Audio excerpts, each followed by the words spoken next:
Deputado Raimundo Gomes de Matos, médico, filiado ao Partido da Social Democracia Brasileira. O deputado está no 5º mandato na Câmara Federal, representando o estado do Ceará.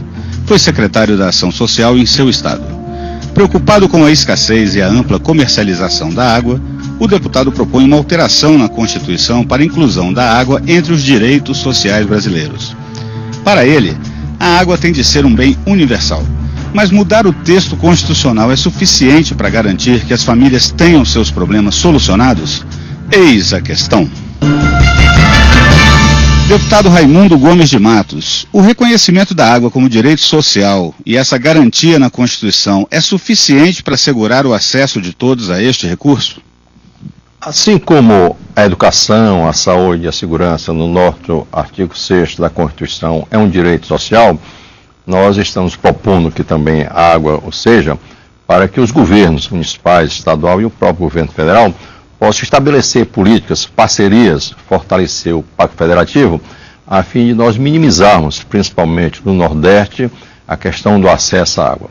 Nós sabemos, como médico, nós sabemos também que, como vinculado à área social, que é de sua importância nós termos essa garantia, a fim de que também a água não só para o consumo humano, mas para nós fortalecermos a nossa agroindústria, nós fortalecermos o nosso PIB, nós fortalecermos a força produtiva que é induzida a partir da água.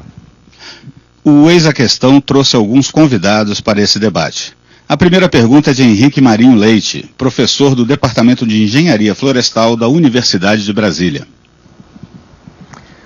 Bom, primeiramente, deputado, parabéns pela iniciativa. Eu acho que é uma questão interessante buscar o acesso universal à água como um direito constitucional básico de todos os brasileiros. E a pergunta que eu tenho, é claro que é uma preocupação mais abrangente, mas a Lei 9433, que é a Política Nacional de Recursos Hídricos, ela estabelece a água como um bem econômico, né? Isso para exatamente garantir que ela seja tratada de uma maneira importante, ou seja, que ela não seja desperdiçada, que ela seja bem utilizada por todos, né? Os setores agrícola, irrigação, no caso, indústria e também o setor doméstico. Então, a minha pergunta seria, eu sou favorável à questão da água ser um direito básico, né, do brasileiro, inclusive em nível constitucional, mas eu tenho a minha pergunta no sentido de como essa água seria franqueada no seu projeto, seria gratuita para todos, a água tratada? Nós temos que observar, que como o professor bem falou, que hoje a água tem essa visão de ser um bem econômico. Entretanto, nós precisamos constitucionalmente fazer com que haja políticas que a partir da educação, a partir das escolas, esses assuntos possam também ser debatidos, para mudar a cultura, às vezes, no desperdício da água. Quantos milhões de brasileiros, às vezes, usam lá a água nas suas torneiras com excesso? E isso é um bem durável, quer dizer, a gente não pode hoje, nós precisamos ter através, a partir dessa nossa proposta, uma ampla discussão para chamar todos, as entidades para debater o assunto. É claro que nós precisamos ter um custo pelo o sistema de distribuição, o sistema da questão da qualidade da água, tudo isso vai ter um custo. É claro também que nós vamos ter que dar acesso a milhões de brasileiros, que infelizmente nas suas condições sociais não têm o recurso suficiente. Então nós teríamos que ter um delta X para que nós tivéssemos também como um bem social, fosse subsidiado, para a população em determinada faixa de renda. Assim como hoje há subsídios para determinadas indústrias, fazer a produção industrial. Alguns subsídios, alguns estados dão esse subsídio. Então, essa ocasião, no momento que o presidente quer estabelecer essa comissão especial, vai ser tratado todos os assuntos, desde a parte econômica, o custo da água, como também todas as classes que poderão ter acesso, a um custo minimizado, até porque nós temos as empresas que são as corresponsáveis de fazer toda essa distribuição, como também tornar a água potável para o consumo humano. Elizabeth Góes também é convidada do Eis a Questão. Ela é consultora jurídica da Associação Brasileira de Empresas Estaduais de Saneamento. Deputado, nós gostaríamos também de parabenizá-lo pela iniciativa. De fato, o reconhecimento da água como um direito social tem o condão de fazer com que o pacto federativo se exerça a partir daí de uma forma que garanta realmente um amplo acesso à água. Contudo, há uma preocupação das empresas que prestam serviços, sobretudo do custo disso. O deputado já mencionou a ideia de se trabalhar em torno disso, mas há não só a preocupação em relação ao custo, mas a preocupação do fator da regulação nesse processo, porque dentro de uma construção da introdução da regulação no país, no setor de saneamento, mais efetivamente através do marco regulatório em 2007, a partir daí toda a construção da tarifa, ela perpassa por um processo que não permite tanta flexibilidade.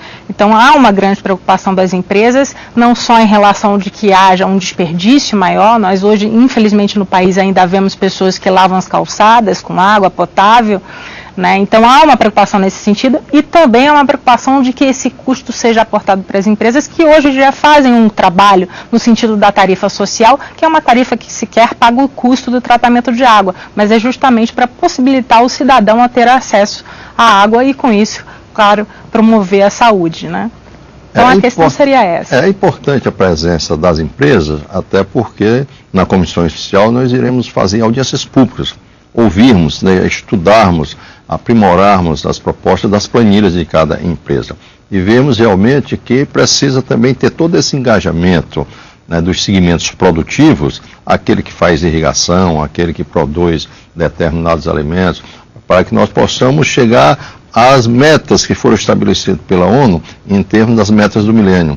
Como também nós buscarmos efetivamente um volume X, não só para o consumo humano, quer dizer, o nosso ser humano, a média estabelecido, seriam, vamos supor, 50 litros de água por dia. Lá no nosso Ceará tem determinados locais que, infelizmente, a população se desloca 6 quilômetros para pegar água, quando está em período normal. Hoje não. Hoje, infelizmente, nós estamos com certas estiagens, tem lá os carro-pipa, tal, quer dizer, qualidade da água. Então, tudo isso, né, no momento em que tiver no texto constitucional, o governo municipal, o governo estadual, o governo federal vai também ver a questão da alocação dos recursos, né, porque nós temos que, nessa pactuação, vermos também o cofinanciamento, para que as empresas possam garantir a oferta de água de qualidade, possam ampliar a rede de abastecimento nas cidades e nos municípios. A gente que percorre muitas cidades no estado do Ceará e tem a oportunidade de visitar outros estados, né, sempre existem determinadas comunidades que solicitam a ampliação da rede. Tanto é que uma das nossas defesas é nós garantirmos a transposição das águas do Rio São Francisco, para que possa, né, ter essa oferta. É claro que existe toda ainda uma determinada disputa, né, com Minas, com Bahia, tal, nessa questão da transposição, mas o fato é que é necessário, não só para a sobrevida do ser humano, mas para garantir todo esse processo de industrialização.